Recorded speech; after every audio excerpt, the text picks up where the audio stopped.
01010028 dari kelas PAID semester 4. Di sini saya ingin menjelaskan materi perkuliahan fikih munakahat, yaitu materi tentang pernikahan, konsep peminangan dan kafaah dalam Islam, syarat dan rukun pernikahan, akad pernikahan, wali dan saksi dalam pernikahan, kedudukan dan jenis mahar dalam pernikahan, dan yang terakhir materi tentang poligamik.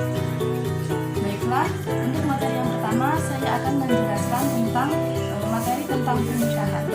Pernikahan atau nikah memiliki arti terkumpul dan menyatu. Menurut Kamus Besar Bahasa Indonesia, pernikahan adalah perjanjian antara laki-laki dan perempuan untuk menjadi suami istri. Menurut istilah, nikah adalah suatu ikatan lahir dan batin antara seorang laki-laki dengan seorang perempuan untuk hidup bersama dalam satu rumah tangga melalui akad yang dilakukan menurut hukum syariat Islam. Tujuan dari pernikahan itu sendiri yaitu untuk melaksanakan sunnah Rasul, menguatkan ibadah sebagai benteng kokoh akhlak manusia, sebagai menyempurnakan agama, mengikuti perintah Allah Subhanahu wa taala, melanjutkan keturunan, dan sebagai penyempurna agama. Hukum dari pernikahan itu sendiri, menurut para ulama, hukum asal nikah adalah mubah, yang artinya boleh dikerjakan dan boleh tidak. Namun karena Rasulullah SAW melakukannya, maka pernikahan diartikan sebagai sunnah berdasarkan perbuatan yang pernah beliau lakukan. Namun hukum pernikahan bisa berubah menjadi wajib, sunnah, makruh, bahkan haram sesuai dengan kondisi orang yang akan menikah tersebut. Untuk materi yang selanjutnya, saya akan menjelaskan konsep peminangan dan kafaah dalam Islam. Peminangan atau khitbah merupakan penyampaian kehendak untuk melangsungkan ikatan perkawinan. Hukum dari peminangan itu sendiri, banyak nabi yang membicarakan masalah peminangan yang telah dijelaskan baik dalam Al-Quran maupun hadis. Namun tidak ditemukan secara jelas dan terarah mengenai hukum peminangan itu sendiri. Oleh karena itu, dalam menetapkan hukum, tidak terdapat ulama yang menukilkan pendapat dalam artian hukum dari peminangan tersebut adalah mubah. Namun Ibnu Rashid dalam Bidayat al-Mujtahid yang menukilkan pendapat dari Daud al-Zahiri mengatakan bahwa hukum dari peminangan adalah wajib. Hal ini berdasarkan pada pendapatnya kepada perbuatan dan tradisi yang dilakukan oleh Nabi dalam peminangan itu. Terkait dengan syarat-syarat orang yang boleh dipinang, pada dasarnya peminangan adalah sebuah proses awal dari perkawinan. Dengan begitu, ada perempuan-perempuan yang secara syar'i boleh dikawini oleh laki-laki, dan ada perempuan yang secara syar'i tidak boleh dikawini oleh laki-laki. Perempuan yang secara syar'i boleh dikawini oleh laki-laki terdapat ke dalam beberapa bentuk, yaitu yang pertama, perempuan yang berada dalam ikatan perkawinan meskipun dalam kenyataannya telah ditinggalkan oleh suaminya. Untuk yang kedua, perempuan yang ditinggal mati oleh suaminya, baik ia telah digauli suaminya atau belum, dalam artian ia telah menjalani masa iddah. Untuk yang ketiga, perempuan yang telah bercerai dengan suaminya, bercerai dengan talak raj'i dan dalam masa iddah talak raj'i. Untuk yang keempat, perempuan yang telah bercerai dengan suaminya dalam bentuk talak bain dan sedang menunggu masa iddah talak bain. Dan yang terakhir adalah perempuan yang belum kawin. Adapun cara menyampaikan ucapan peminangan terdapat dua cara, yaitu dengan menggunakan ucapan jelas dan terang, dan dengan ucapan yang tidak jelas dan tidak terang, atau dengan istilah kinayah. Dalam menggunakan ucapan yang jelas dan terang, dalam artian tidak mungkin difahami dari ucapan itu, contohnya, saya berkeinginan untuk menikah denganmu, dan dengan ucapan yang tidak jelas atau tidak terang, atau dengan istilah kinayah, yaitu tidak ada orang yang tidak menyukaimu. Lalu untuk materi selanjutnya, yaitu tentang kafaah. Kufu atau kafaah memiliki arti sama, setara, sederajat, atau sebanding. Kata kufu atau kafaah dalam perkawinan mengandung arti bahwa perempuan harus sama atau setara dengan laki-laki, yang artinya sifat kafaah mengandung arti bahwa sifat yang terdapat pada perempuan harus ada pada laki-laki yang akan mengawininya. Dengan demikian, maksud dari kafa'ah adalah perkawinan ialah persesuaian keadaan antara si suami dengan perempuannya, sama kedudukannya, suami seimbang dengan istrinya di masyarakat, sama baik akhlaknya, dan juga sama kedudukannya dalam kekayaan. Hukum tentang kafa'ah sendiri, Islam adalah agama yang condong kepada kebenaran. Islam tidak membuat aturan tentang kafa'ah, maka dari itu pembicaraan tentang kafa'ah menjadi pembicaraan di kalangan ulama karena tidak ada dalil yang mengaturnya dengan jelas dan spesifik baik dalam Al-Quran maupun dalam hadis. Untuk materi yang selanjutnya, saya akan menjelaskan tentang rukun nikah dan syarat pernikahan. Rukun nikah dibagi menjadi 5, yaitu rukun nikah yang pertama, adanya calon mempelai laki-laki dan perempuan. Rukun nikah yang kedua, adanya wali untuk mempelai perempuan. Lalu adanya saksi dari kedua belah pihak. Dan yang keempat, mahar, dan yang terakhir adalah ijab dan qabul. Sedangkan syarat-syarat dari pernikahan sendiri yaitu syarat-syarat perkawinan adalah dasar bagi sahnya suatu perkawinan. Apabila syarat-syarat tersebut tidak terpenuhi, maka perkawinan tersebut tidak sah dan menimbulkan adanya segala hak dan kewajiban sebagai suami istri. Sedangkan yang dimaksud dengan syarat perkawinan adalah syarat yang bertalian dengan rukun nikah, yaitu syarat bagi calon mempelai laki-laki dan mempelai perempuan, syarat bagi wali, syarat bagi saksi, dan syarat ijab qabul. Untuk syarat bagi suami sendiri, suami hendaknya bukan mahram dari sang istri, tidak terpaksa, orangnya tertentu atau jelas orangnya atau ada orangnya, dan yang terakhir adalah tidak sedang ihram atau haji. Untuk syarat bagi seorang istri sendiri, sang istri hendaknya tidak ada halangan syar'i, yaitu tidak bersuami, bukan mahram, dan tidak dalam sedang masa iddah. Untuk yang kedua, merdeka atau menikah atas kemauan sendiri. Dan yang terakhir, dan yang selanjutnya yaitu jelas orangnya, dan yang terakhir adalah tidak sedang berihram atau haji.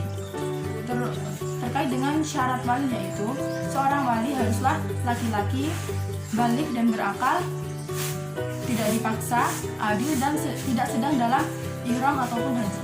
Terkait dengan syarat saksi sendiri, yaitu laki-laki, balik, berakal, adil, dapat mendengar dan melihat, merdeka atau tidak dalam paksaan. Yang ketujuh, tidak sedang dalam ihram atau haji. Dan yang terakhir, dapat memahami bahasa yang digunakan untuk ijab qabul. Sedangkan syarat akad atau syarat syuhud sendiri, yaitu syuhud hendaknya dilakukan dengan bahasa yang dapat dimengerti oleh orang yang melakukan akad. Yang kedua, dalam syuhud harus terdapat penerima akad dan saksi.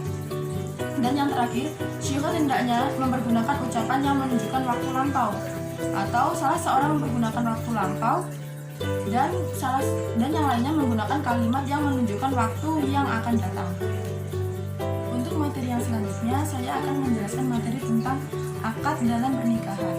Akad adalah perjanjian yang berlangsung antara kedua belah pihak yang ingin melangsungkan pernikahan dalam bentuk ijab qabul. Ijab adalah lafaz yang berasal dari wali atau yang mewakilinya, sedangkan qabul adalah lafaz yang berasal dari mempelai laki-laki atau yang mewakilinya. Syarat-syarat untuk ijab qabul sendiri yaitu perkawinan wajib dilakukan dengan ijab qabul dengan menggunakan lisan. Adapun jika orang yang ingin melangsungkan pernikahan adalah orang yang bisu, maka hal tersebut cukup dengan menggunakan isyarat tangan ataupun kepala yang bisa dipahami. Ijab dilakukan oleh pihak wali mempelai perempuan atau yang mewakilinya, sedangkan qabul dilakukan oleh pihak mempelai laki-laki atau yang mewakilinya. Ijab dan qabul dilakukan dalam satu waktu, dalam satu majelis, dan tidak boleh ada jarak yang lama antara ijab dan qabul tersebut yang bisa merusak kesatuan antara akad yang berlangsung. Dan masing-masing dari ijab qabul dapat didengar dengan baik oleh kedua belah pihak dan 2 orang saksi. Namun Imam Hanafi membolehkan adanya jarak antara ijab dan qabul asal masih di dalam satu majelis dan tidak ada hal-hal yang menunjukkan salah satu pihak berpaling dari hal tersebut. Untuk materi yang selanjutnya, saya akan menjelaskan materi tentang Wali dan saksi dalam pernikahan. Wali dalam pernikahan adalah seseorang yang bertindak atas nama pengantin perempuan dalam suatu akad nikah. Dalam akad nikah, seorang wali harus ada keberadaannya. Dan jika tidak ada wali, maka pernikahan tersebut tidak sah. Hal ini dikarenakan akad dilakukan oleh kedua belah pihak, di mana pihak laki-laki dilakukan oleh mempelai laki-laki itu sendiri, sedangkan pihak perempuan dilakukan oleh walinya. Syarat-syarat untuk seorang wali sendiri yaitu beragama Islam, baligh dan berakal, merdeka, laki-laki dan adil. Untuk yang selanjutnya yaitu saksi dalam pernikahan. Saksi menurut bahasa berarti orang yang melihat atau mengetahui sendiri tentang suatu kejadian. Sedangkan menurut istilah, saksi adalah orang yang memberitahukan keterangan dan mempertanggungjawabkan secara apa adanya.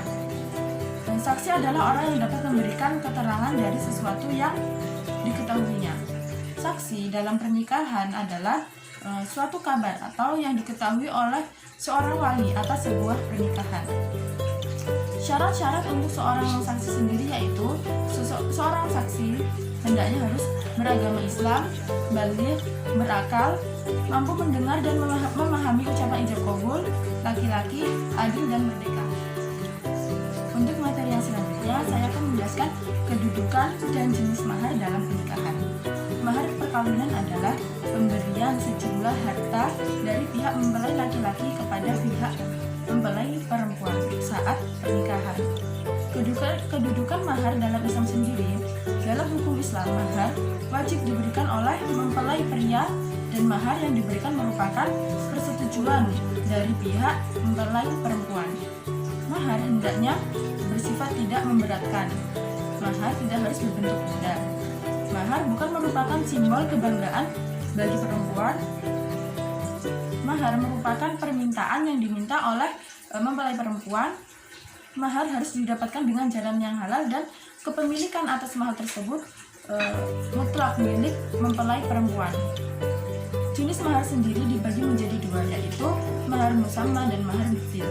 Mahar musamma adalah mahar yang jelas ditetapkan dalam akad, artinya nilai serta kadarnya telah disepakati kepada suami dan istri sebelumnya. Sedangkan mahar mithil adalah mahar yang disesuaikan menurut jumlah dan bentuk yang biasa diterima keluarga pihak istri, karena tidak ditentukan sebelumnya dalam akad pernikahan.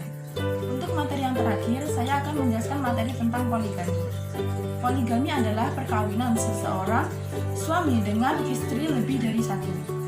Poligami adalah suatu sistem perkawinan di mana suatu pihak, yaitu suami, mengawini lebih dari satu istri pada waktu yang bersamaan. Artinya, istri-istri tersebut masih dalam tanggungan suami dan tidak diceraikan, tetapi masih sah menjadi istrinya. Syarat poligami sendiri yaitu yang pertama, jumlah perempuan yang boleh dinikahi maksimal 4 dan tidak boleh lebih dari itu. Untuk yang kedua, harus mempunyai kemampuan dan kekayaan yang cukup untuk menafkahi istri yang dinikahinya, baik lahir maupun batin. Dan yang terakhir, harus memperlakukan istrinya secara adil. Hukum berpoligami sendiri dalam Islam, poligami sudah ada sejak sebelum Nabi Muhammad SAW dan telah dilaksanakan di dunia Arab dan selain Arab. Dalil tentang diperbolehkannya poligami dalam Islam adalah firman Allah SWT dalam Al-Quran surat An-Nisa ayat 3 yang artinya, dan jika kamu tidak takut akan berlaku adil terhadap hak-hak perempuan yang yatim, bila mana kamu menikahinya, maka nikahilah wanita-wanita lain yang kamu senangi, 2, 3, atau 4. Kemudian, jika kamu takut tidak dapat berlaku adil, maka nikahilah seorang saja, atau budak-budak yang kamu miliki. Yang demikian itu adalah lebih dekat kepada tidak berbuat aniaya. Mungkin sekian materi yang dapat saya sampaikan. Kurang lebihnya saya mohon maaf. Akhirul kalam, wallahu muwaffiq ila aqwamit thoriq. Wassalamualaikum warahmatullahi wabarakatuh.